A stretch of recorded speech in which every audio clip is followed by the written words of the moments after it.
over at Minktoberfest, where we were talking about earlier. Sometimes we ran into it over there.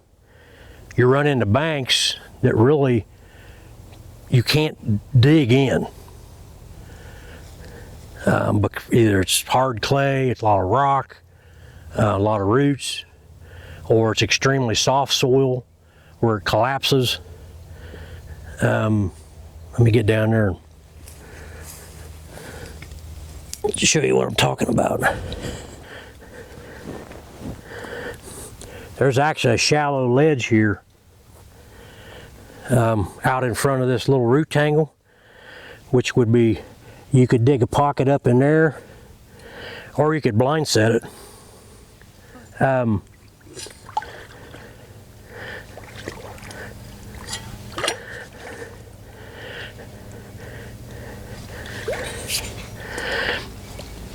Pocket sets, and I use a lot of pocket sets too. Like Tim said, you use fish, carp. You can't, it's hard to beat that. It's bloody, it's oily, and you want that leaking out into the watershed. The smell, they fall out right to your pocket. I'll use 70 to 80 carp a year. And that's sawed into big chunks. The old standard of, they used to say when you dug a pocket set, dig it at an angle coming up, and you wanted to back in, clear up out of the water, have a little shelf back there to put your bait on. That's thrown out with a dishwasher. You want it in the water all the way back there. You want that carp laying in the water because you want that oil and blood coming out. And don't worry about changing it. No. When they say change the bait every 3 days, you're just wasting it. Yep. I mean, I've went back on my line 30 days prior and had to recover fish because I was running out. And you can imagine they've been in the ground for 30 days. Take it to a new farm and catch a mink the very next day. Yeah. So, and if you still got it in there and you think it's gone dead, take your trowel, take a stick, back up in there, ram it, chunk it up. If it's not chunked up enough, chop into it, smash it. It'll start bleeding and oozing again. Are they both visual and smell, or way more smell than visual. So Yeah. theoretically, could you just make a hole and put some fish oil in it, or Yeah. would that not work? Oh, it'll work, but the carp just has Any fish will work. any fish will But I work. do prefer carp. I've caught them on walleye heads, bluegill, after you're done flaying, any of that stuff. Yeah. A friend of his, mine, Randy Shorm, he fishes a lot for crappies in the spring. He saves the heads. If you've ever looked at a crappie, they got a really shiny scale finish. Yeah. He throws the crappie heads up in there. Of course, you also got some blood, he freezes them. You got some blood and stuff oozing out of them too. I used to use stunted sunfish and bluegills. I'd catch them by the bucket out of a friend of mine's lake, and I'd freeze them whole, and I'd lay them up in there as a visual attractor, which it did work, but they work better if you chop them up. You still got some visual attraction, but you got the smell. They like that smell. You'll know it's right when you make the set, and as you're backing away, you can see that sheen of oil. Yeah. Out instead of going downstream. And that oil is going to stick everything down the back. Yeah. So it's just, they're like a beagle on a rabbit. Yeah. Once they hit that trail, they're coming. I firmly believe they hunt way, probably 90% with their nose. Yeah. I believe that because I had a mink several years ago come out of a hole in the ice right in front of me. It was during our late muzzleloader deer season. We had a lot of snow. The creeks were mostly froze, and I was deer hunting right where a feeder stream goes into a main stream. And I had mink sets on it under ice. And I come down there, here's this hole in the ice. And there's two spots of blood, something been coming in and out of there. After about an hour of standing there, I hear something rattling underneath the ice. Mink pops up out of that hole with a creek chub in his mouth. He drops a creek chub and he plays Mr. Otter, sliding around the snow, just having a blast. And I was in full camouflage, even had a camo mask on, and I just had the bare minimal blaze camo vest on to be legal deer hunting. He stops, sees me finally, runs towards that hole, grabs that creek chub, and then he stopped. I thought for sure he was going back down the hole. He dropped the creek chub, and I'm watching him. The whole time after he saw me, you could see his nose. He's sniffing. He's twitching his face. And he walks over there, I had hip boots on, walked up on my hip boot, stretched up as far as he could on my leg, and the whole time he's sniffing. I mean, he's looking at me too. You could see he's trying to think, what in the heck is this thing standing in the middle of the ice? But more than that, he was sniffing. He's trying to figure out, what is this? And he jumped down, went back over there, played around a little while longer, grabbed the creek chub, back down the hole. So he definitely was trying to figure out more what I was with his nose than he was his eyes. This bank's about what I expected. You can't dig it just in as a hole. So what you do is you chop yourself a hole. It's a lot easier to shave and enter too, fine. Yeah. Work your way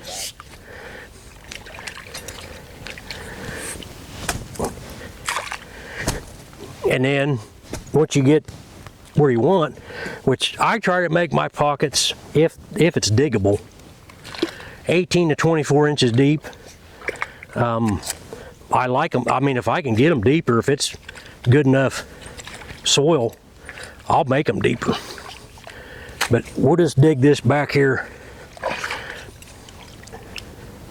And like I said, make sure you got water. An inch to 2, 1 to 2 inches In the hole.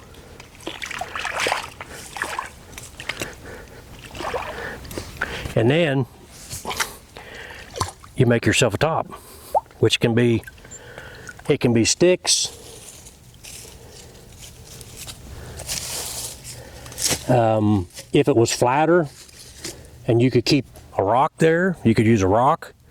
If all you got is brush like this, rip that out, put that on top, Take the mud, put mud on it, seal it up. make a top. But you'll run into banks like this where you can't just go in there and be done. You've got to chop it in. They'll work just as well as the other way. But make sure you got water all the way back. Put your chunk of fish, whatever you got, back in there. You want it laying in that water. You know, put a stick in it if you think you might have problems with it washing out. You don't have to waste your money on lure. No. I've caught over 1,000 mink and I've never used a drip of mink lure. Fish. I firmly believe that, you know, most mink lures have got mink musk in them. Some of them, it's all mink musk. I think that actually scares a mink away. Strong mink musk. Real faint mink musk, I could see some merit along with a good food lure smell. Because, you know, that mink coming along there, okay, somebody's been here and he catched some food in this hole.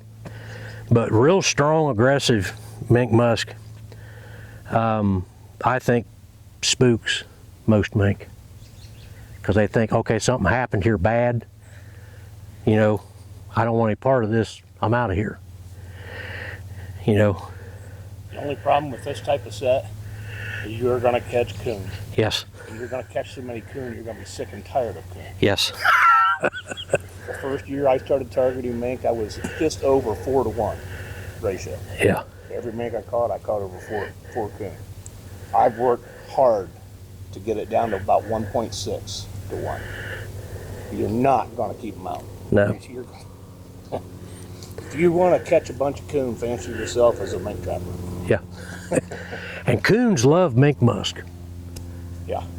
Find a lot Yeah. of time if a coon finds your mink, he's going to pull it up on the bank and chew it up. Yeah, they like to eat If mink. you got that trap, you're going to catch the coon the next day.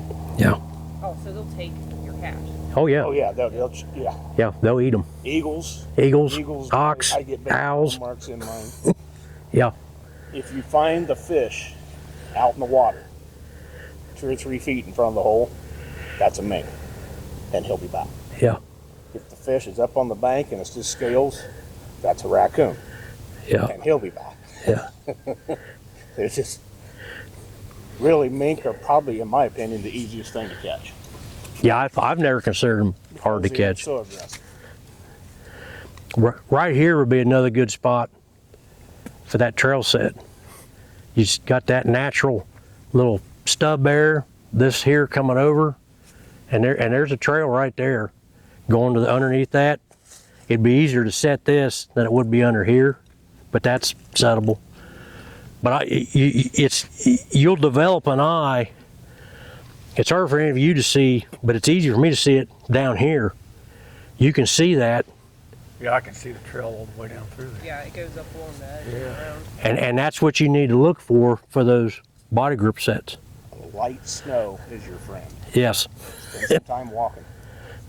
I mean, it took me a couple years to kind of start seeing things the way I needed to see them. But I know their nose. Yeah. I mean, I had one several years ago and we got 3 inches of snow, so there really wasn't any good trails. And it was kind of like that back there where it's mostly just grass. I walk up and I can see this mink tracks coming down through the snow. Made a right-hand turn in the water right on top of my set. So, there's no way he could see it, is my point. He had to smell that fish. Yeah. So that's where Yeah. I'm telling you, treat them like a dog. They're going to sniff it out. Eric Space, the guy we were talking about that was at that Minktoberfest, his family used to have a mink farm. They raised mink. And I don't know if you heard him say this, but he swears up and down they can smell underwater. Oh, I'm almost positive. And I've always assumed that. Same with otters. I had a set, and I was lazy. I modify my sets. I'm constantly monitoring the weather. If we got some rain coming, I'll go into the top of my pocket and shave that dirt, drop it down, and raise my traps higher. Or if we're not going to get rain for a while, I'll go in and just keep digging the pocket deeper. I came in, it was after rain, and the water was 2 or 3 inches above my hole. I could see, trap, everything's there. I ain't getting out of the truck. 3 days later, the water came up 3 or 4 feet. As it's coming back down, same situation, the water's still probably 2 to 3 inches above the hole. I come back and there's a mink laying there. He worked that pocket underwater. Yeah. Now, did he already know it was there? Possibly. Probably more than likely. Yeah. But says I don't really think he was seeing it. I still think he was smelling that fish coming up out of that oil. Yeah. And then as far as the trap on this one, would you set it right on the edge of it? But I like mine, if the bank's good, mine is right here in the mouth of the hole, half in the hole. Some guys like to put it clear up in the hole. Some want it farther out. I go in to try to avoid coon. But yeah, that's me. I try to have them in more. It helps avoid the coon. And I use, hand me one of my 1.5 coils and drowners or rigs out of that back basket. I'll give them a better idea. No, I want you to ask me. That's why we're doing these things. Going on the ground. And this is typical what I use. He uses drowners, don't you? No. You don't use drowners like Nope. you did?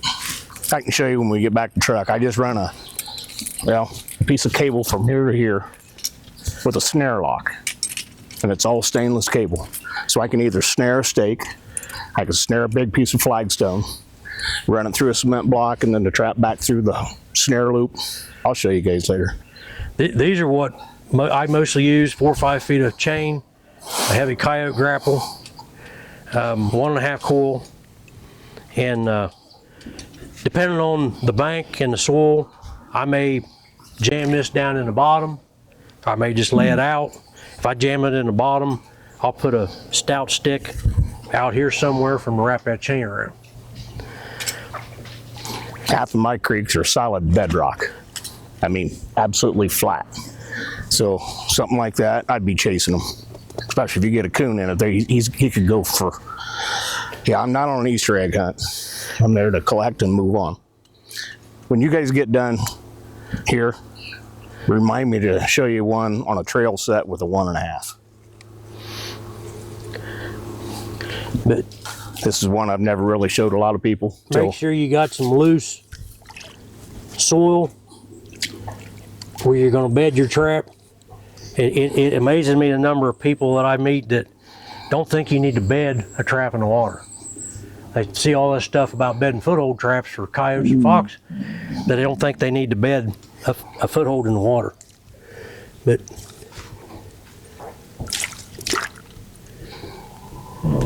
that's about. They don't bed it. What do they do? If I got, because this will be built up out to here with sticks and stuff. Right. So that's about half in, half out. I have the dog out this way, and I'll use 2 sticks right at the dog. This goes in the bottom at an angle.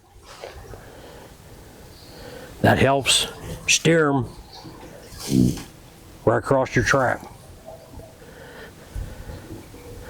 Downstream side, that won't work. Here we go. The downstream side, water's flowing this way. Just outside the mouth of that trap, I put a small stick, no bigger than this, just outside of the jaw spread. And right at the water.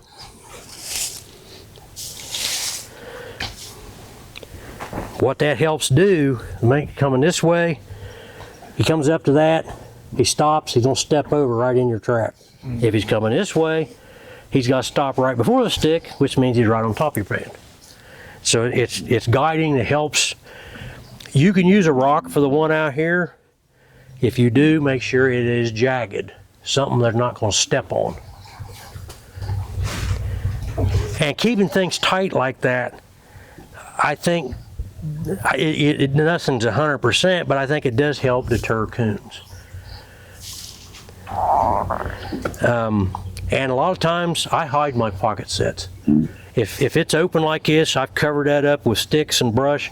I'll take a big clump of grass and I'll chop a hole up there, put the bottom of that grass in that hole and drape it over the pocket set. Now it won't hide it enough from a mink or a muskrat, but it will hide it some from some coons. You got smell, so that's always gonna draw a coon. One thing to avoid if you don't want coons is to keep that pocket set as ungreasy and shiny looking as possible, because that draws coons like crazy. If you want to catch coons in pocket sets, Grease it. after you dig that, shine that bank all up nice and greasy, it'll draw every coon within eyesight, because they love that. There is not really any standard as far as pocket sets. Just to figure out what works for you. Yeah. I myself don't like a nice big round hole. I want a egg-shaped hole and narrow. Yeah. So when I set my trap, I cannot put it back in the hole, okay? But after back in about 3 to 4 inches, I will actually widen that hole out. Yeah. So I put my trap in on an edge and then lay it down. Once it fires, it'll come back out. Yeah. But by doing that, you just focus him into that width of the pan. You don't need any guide sticks or anything. He's already centered and going in. If you look at that other trowel I have up there, the channel for it is 4 inches. That's what this was supposed to have been, but the guy that made it for me, he couldn't get that bent any narrower. He was afraid he was gonna break it. And but it's great in heavy ground, rocks, and roots. It goes through stuff like nothing else will. But I only like about a 4-inch hole. And irregularly shaped, like he's saying, is better. It don't need to be perfectly round. So if you're using a shovel like his, don't dig this way and this way. Dig this way and this way so you can keep it. Yeah.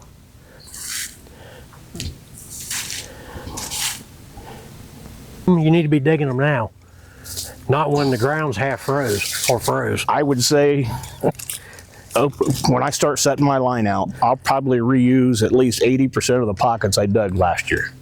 Yeah. Just go back to the same spot. Just Clean them up a little bit. Yep. What's nice is as you get that hard clay that we're talking about, after you dig it, say you can only get 6 inches deep this year. Next year, it'll be filled full of silt, which will dig out easy, yeah. And then you can probably get another 2 inches. I've got stuff that it felt like hitting a cement wall that's probably close to 20 inches deep now. Just over the years, it just keeps softening up further back. So how far back can you actually go before you're getting ridiculously too deep? You can't. You really can. You can't.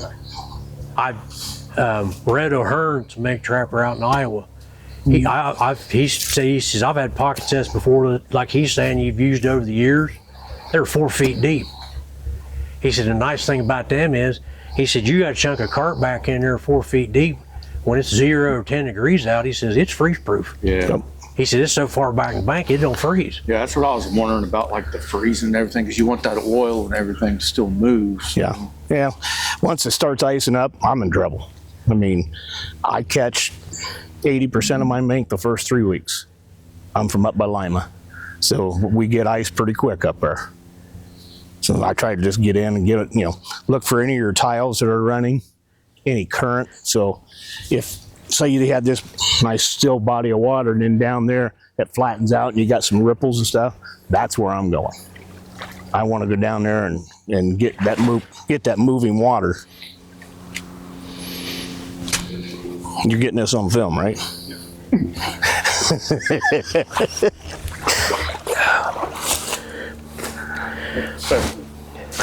I don't do it that way. You saw, we were talking about this faint trail there and that edge. You'll get an eye for that. Looking for that, because odds are, hundreds of those I've looked at, thousands. I've never seen a mink track. I've never seen a mink dropping. But I know they hug that edge. They like the edge, whether it's up here or this edge or the water's edge. You can see it around structure like that tree down there. If that's all bare on the top, something's going across Yeah. there. Oh, yeah. Squirrels, if I go across that, squirrels going across it, the mink's going across. Hey, them squirrels make pretty good supper, I tell you. Yeah. Yeah. Try to do some Hollywood effects. Yeah. I don't think so. No, no, no, no. I don't think so. No, no, no, no. It's never, ever, ever, ever, ever, ever gonna